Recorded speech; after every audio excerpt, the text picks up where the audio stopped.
God, Friday.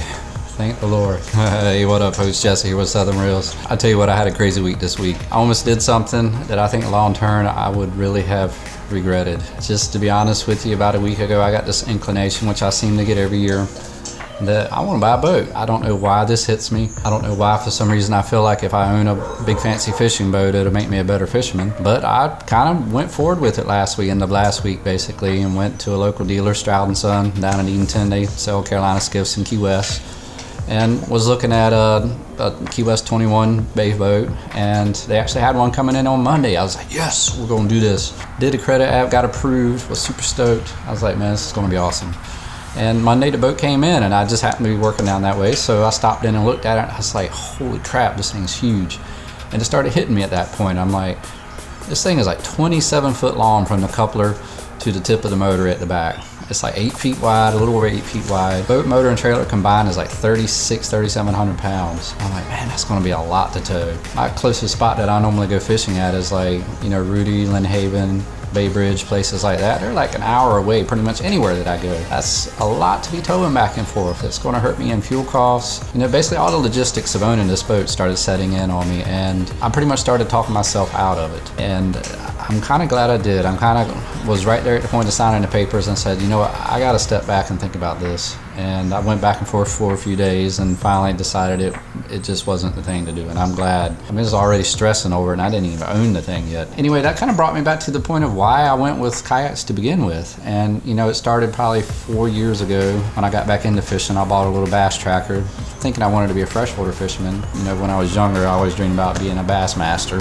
Went out fishing in it a few times in the local river, got skunked several times, and pretty much just shot that right in the ass. I didn't even want to do that anymore. So I went back saltwater fishing. The boat that I had wasn't really appropriate for saltwater fishing. Nothing was rated for saltwater. And I got talking to my wife's best friend's husband that I had just met at that time, who's Chris actually. Y'all have met him in a bunch of my videos. He was in a Hobie, and he got me thinking about Hobie kayaks, and he loved his. He praised it, and I started researching them. Was blown away by the cost of some of the high-end Hobies. So, you know, I went ahead and rented one and tried it at the Outer Banks, and went out and caught a ton of fish that day, and I was hooked.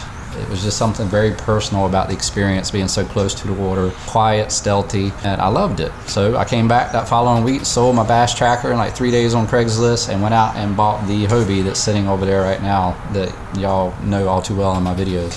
Oh, hold on. Yeah, man? Put the stuff that's on the back of the golf cart on the table. Okay, that's fine. Are you videoing?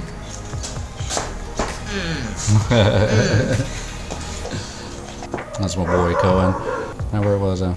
I had to get back to what it was about kayaks that drew me to it to begin with. You know, it's the being so close to the water, being so stealthy, ultra easy to launch, to transport. I hooked to that trailer. I don't even know what's behind me. You can get right up there on the structure. You can get right in between the pylons, right where the fish are hiding, quietly and stealthy, and catch them. And I honestly think that's why I've done so good fishing for flounder and fishing for taub, is because of the kayak that I'm in. That is a purpose-built fishing machine, and there's no way around it. It's got enough storage. You can take everything you could possibly need: tackle, food, extra clothing, safety equipment. 600-pound carrying capacity on the 14, Pro Angler 14. The pedal drive is incredible. I love it all the way around. I love the thing. And the only drawback to the kayak that I have is that, you know, I'm a contractor. I'm on my feet all day, every day. Sometimes on the weekends when I go out fishing, I'm pretty tired from the week, and I honestly just get tired of pedaling. And getting to and from where I want to fish is what gets me. I'm thinking that's why I kind of keep wanting to get a boat, is just some days I'm tired, man. I just don't want to pedal all the way back.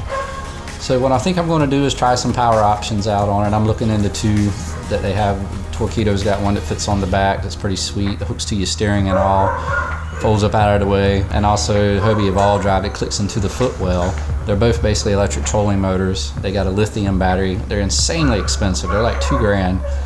But they're super lightweight, and they actually have way more power and range than a standard trolling motor. The entire Hobie setup weighs like 16 pounds, I think. It'll go pretty much all day if you are reasonable with the speed. So I think I'm gonna try that. instead of buying a $40,000 boat, and hopefully that'll cure the boat bug. I'm thinking it'll do pretty good. So I just wanted to talk to you guys about that real quick, remind you why I love kayaks so much, remind myself why I love kayaks so much, and thankfully I shook the bug off of buying that boat, because man, God, she was beautiful, don't get me wrong, but it's just not the right time. As far as fishing this weekend, I probably want to be fishing on Sunday by looking at the winds. Thinking I may go out to the CBBT, probably either that or Lynn Haven, one of the two. I haven't really decided yet. So anyway, happy Friday, guys. Y'all have a good evening. Thanks for watching. Peace out.